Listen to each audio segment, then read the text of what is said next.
Last time हमने discuss किया था about the propagation of wave, electromagnetic waves and the Maxwell equations. आज हम स्टार्ट करने जा रहे हैं इलेक्ट्रोमैग्नेटिक वेव्स। ये हमारे पास ऐसी वेव्स हैं जिनके अंदर इलेक्ट्रिक और मैग्नेटिक फील्ड ऑसिलेट करते हैं एक दूसरे के परपेंडिकुलर, और ये wave due to the acceleration of charge particle produce होती है। ये ऐसी वेव्स हैं जिनको प्रोपगेशन के लिए कोई मीडियम रिक्वायर्ड नहीं होता, तो हम कह सकते हैं wave which require no medium for their propagation. अगर आप इनको प्रैक्टिकली देखना चाहते हैं तो फ़र्ज़ करेंगे हमारे पास प्लेन है लाइक दिस वन, ये प्रोपगेशन फील्ड है के, यहाँ पर आप इलेक्ट्रिक फील्ड ले लेते हैं और इधर आप इसका मैग्नेटिक फील्ड दिखा देते हैं लाइक दिस वन। तो ये इलेक्ट्रिक फील्ड वाली वेव जिस तरह से ऑसिलेट करेंगे और मैग्नेटिक फील्ड वाले जो है वो इसके ऑर्थोगोनल लाइक दिस वन, ठीक है, इस तरह से और इस तरह से। इलेक्ट्रिक फील्ड का कंपोनेंट इस तरह से आएगा, मैग्नेटिक फील्ड का कंपोनेंट इस तरह से आएगा। हम ये जो कहते हैं ना दैट रिक्वायर नो मीडियम, तो उसकी रीज़न ये भी है कि इलेक्ट्रिक फील्ड मैग्नेटिक फील्ड को सपोर्ट करता है और मैग्नेटिक फील्ड इलेक्ट्रिक फील्ड को सपोर्ट करता है।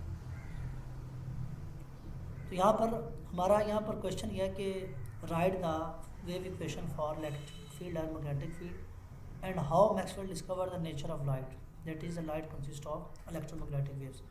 तो इसमें हमने ये प्रूव करना है कि light consist of electromagnetic waves, और उसको मैक्सवेल की इक्वेशन के साथ देखेंगे कि वो उसको सेटिस्फाई करती है।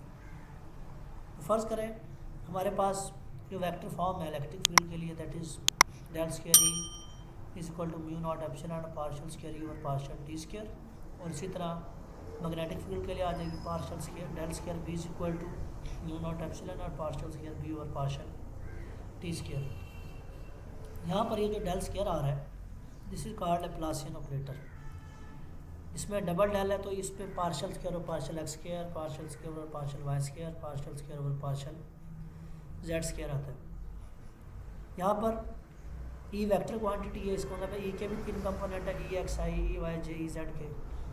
तो ये हम वैल्यू यहाँ पर पुट कर देंगे डेल स्क्वायर और ई की, यानी इस इक्वेशन में डेल स्क्वायर और यहाँ से ई की वैल्यू को हम पुट कर देंगे ई में।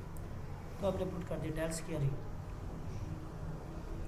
तो अगर आप इसको सॉल्व करें तो जो राइट साइड है उसमें आप देखें पार्शियल स्क्वायर ई और पार्शियल टी स्क्वायर है, इस तरह से हमने लिए पार्शियल स्क्वायर ई और पार्शियल टी स्क्वायर।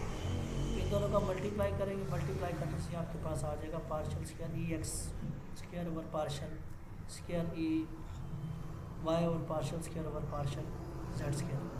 अगर हम इसको बात करें टर्म ऑफ एक्स एक्सिस तो आप देखें ई के तीनों में एक्स कंपोनेंट आ जाए और यहाँ भी ई एक्स आ जाए। इस तरह से अगर हम इसको कंसीडर करें वाई एक्सिस के लिए तो वाई एक्सिस के लिए तमाम में ई वाई आ जाएगा, और अगर आप जेड एक्सिस के लिए लेते हैं तो इसमें जेड आ जाएगा। इसी तरह अगर हम इस इक्वेशन को इंटरप्रेट करें तो वो भी इसी तरह आ जाएगा। तो जहाँ जहाँ पर ई है, ये ई एक्स है, ये ई वाई ई जेड है, वहाँ पर B x B y and B z like this one. तो ये जनरल फॉर्म आ जाएगी for x axis, for y axis and for z axis.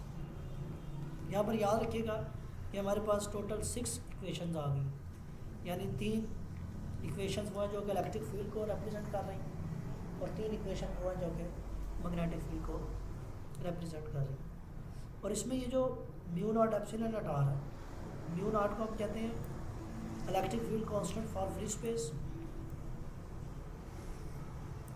Mu naught is this one, this is the magnetic field constant and this is epsilon naught and this is constant for free space in the electric field। तो ये जो mu naught है ये magnetic field constant है, और जो epsilon not है ये आपके पास क्या है इलेक्ट्रिक फील्ड कांस्टेंट।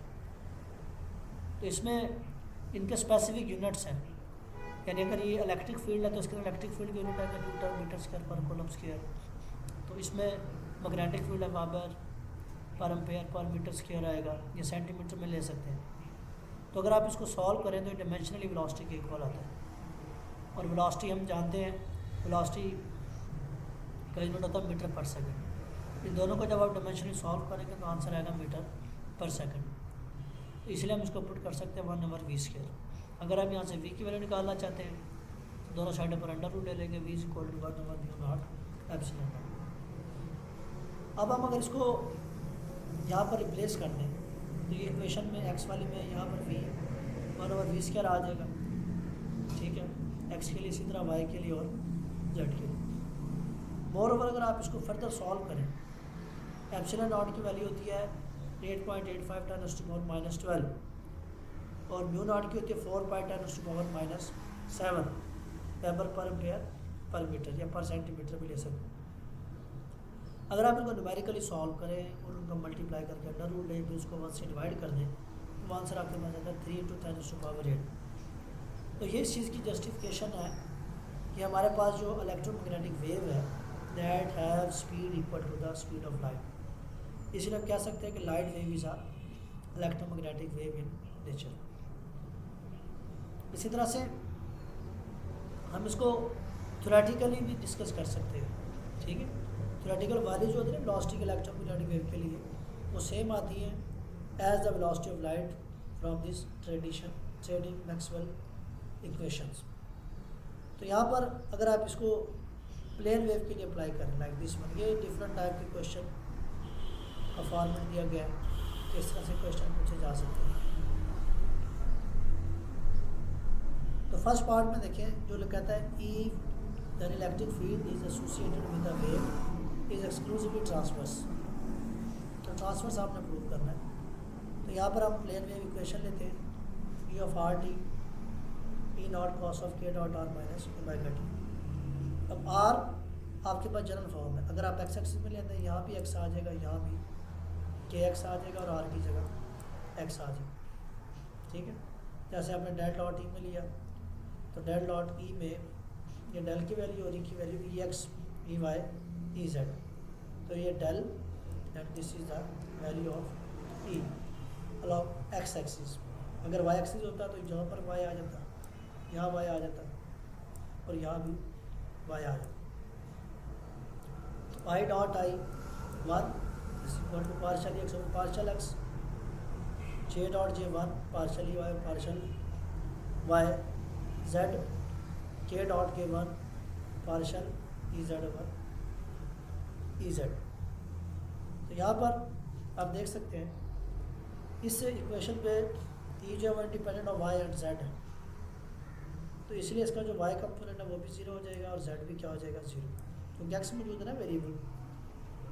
तो एक्स की जो डेरिवेटिव वाई के लिहाज से 0 आएगा, इसी तरह एक्स का डेरिवेटिव जेड के लिहाज से भी 0।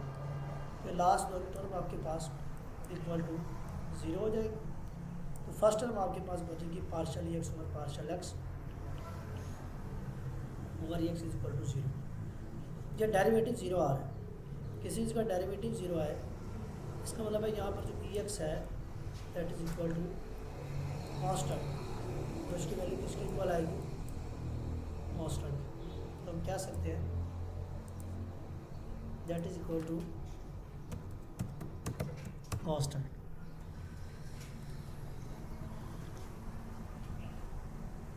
तो आप इससे ये प्रूव कर सकते हैं कि हमारे पास इसकी वैल्यू है that is equal to constant, और यहाँ पर आप एक्स लगा लेंगे क्योंकि हमने एक्स एक्सिस के लिए, इस पर एक्स का मतलब ये है कि हमारी जो वेव है वो ट्रेवल कर रही है लॉन्ग एक्स एक्सिस।